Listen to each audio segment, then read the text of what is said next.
I can fly. Well, this is it, where the Marvel Cinematic Universe all began.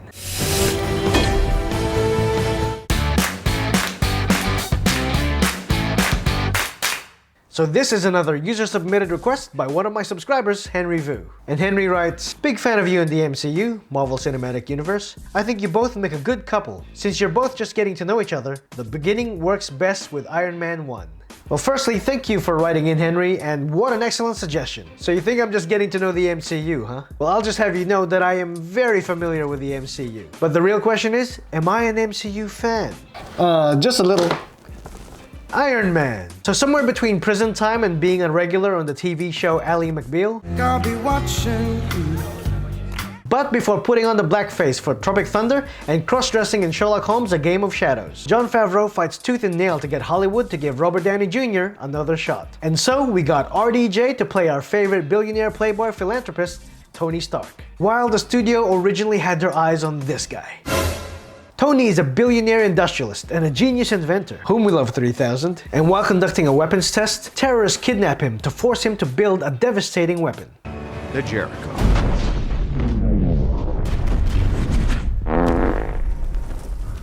But instead, he creates a high-tech armored suit to escape, and basically teaches his captors a lesson they won't soon forget. My turn.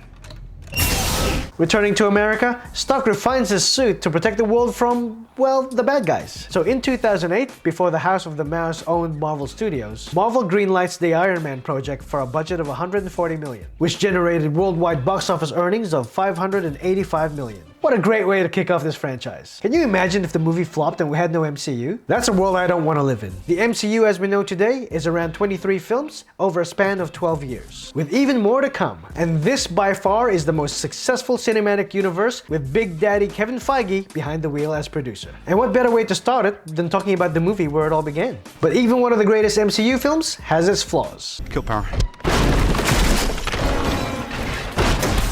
The final boss battle. It seemed really short and it felt like it just rushed to the finish. Formerly known as Ironmonger in the comics, it just ended up looking like a bloated imitation of our hero's suit. Its weapons didn't seem intimidating enough. I think the real fight here was between Tony and his low battery situation. And because of this, I felt a little shortchanged. And for me, this is what made the third act feel like the weakest. But I'll cut it a little slack because I know the budget was tight. Now let's talk about the good stuff.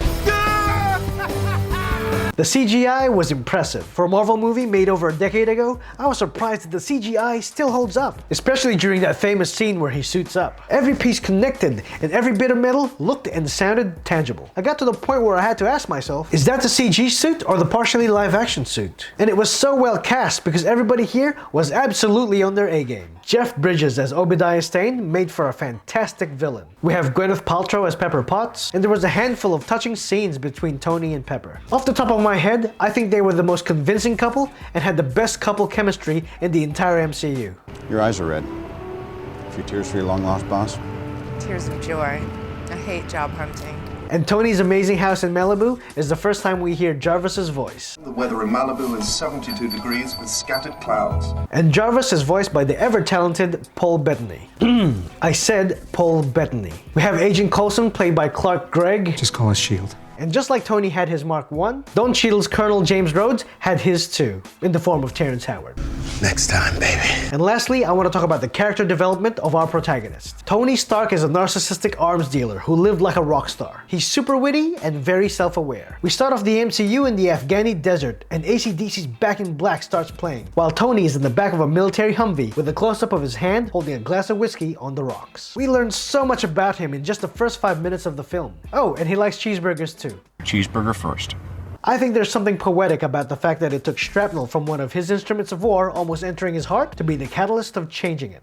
Proof that Tony Stark has a heart. This was so unlike any superhero origin story we've ever seen before on the big screen. There's no relatives dying, no lab experiments, and no radioactive iron burning Tony while pressing a shirt. All he needed was his wits, his genius, and his ability to MacGyver himself a high-tech suit of armor. At first out of necessity to escape his captors, and like a real phoenix personified through a baptism of fire, that necessity turned into a new life mission to protect those in need. Because after getting his ass kicked and the taste of humble pie, he now has a stronger moral compass. I want to protect the people I put in harm's way.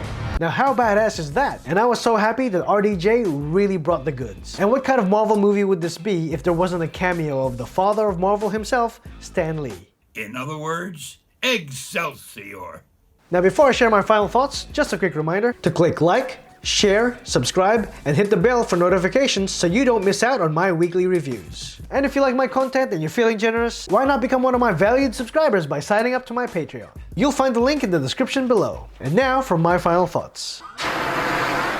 Starting with the lows, we've got a subpar final boss battle. And as for the highs, we've got impressive CGI, an amazing supporting cast, and excellent character development. What's going on here? Let's face it, this is not the worst thing you've caught me doing. So overall, I really love this film, and if you haven't seen it before, I highly recommend it. It's been over 10 years, man. What are you waiting for? You can find this on Disney Plus, or you can rent it somewhere online. Or you might know someone that has a DVD or Blu-ray. This film is action-packed with a very high fun factor, and it has a Rotten Tomatoes score of 94%. And this film was a fantastic way to start the MCU. Because as Tony Stark said, Sometimes you gotta run before you can walk. and stick around after the credits because there is a very important end credit scene. Have you seen Iron Man yet? If so, I'd love to hear your thoughts in the comment section below. And who am I, you ask? I'm Leonardo DiCaprio being Jack Nicholson. Bye for now.